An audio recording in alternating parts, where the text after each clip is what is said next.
We got a Foxbody Mustang here. This one's an 82 302.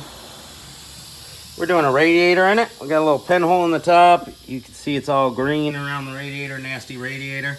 Got the shroud out of the way. I did a water pump, so that's all nice and new. And the pulley and clutch fan are out of the way. You don't have to get those out of the way. You just need to get the shroud out of the way. 2 bolts hold it up on each side. It clips in at the bottom there. There's a little clip on each side for the shroud. So shroud's out.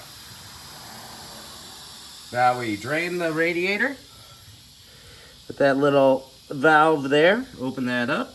Drip it out. And we are ready to take the hoses off.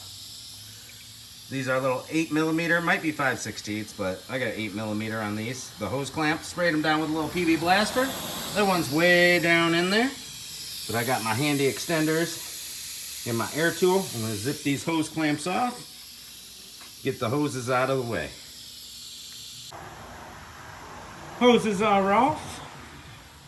We took these little clamper deals out of there. 1/2-inch bolts there. It's got a little rubber catch here. Make sure those stay in there. They like to fall out.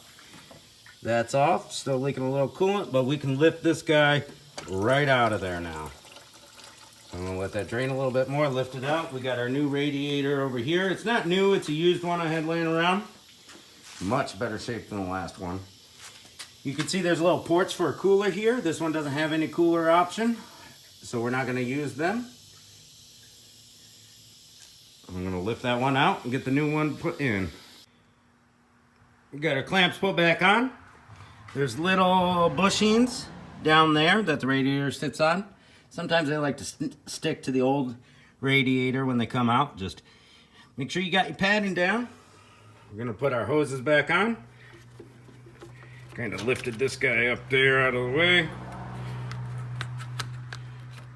Gonna put these hoses back on, tighten them up, fill it up with coolant, put our radiator cap back on, get all the air bubbles out. That's how you change the radiator pretty easy on these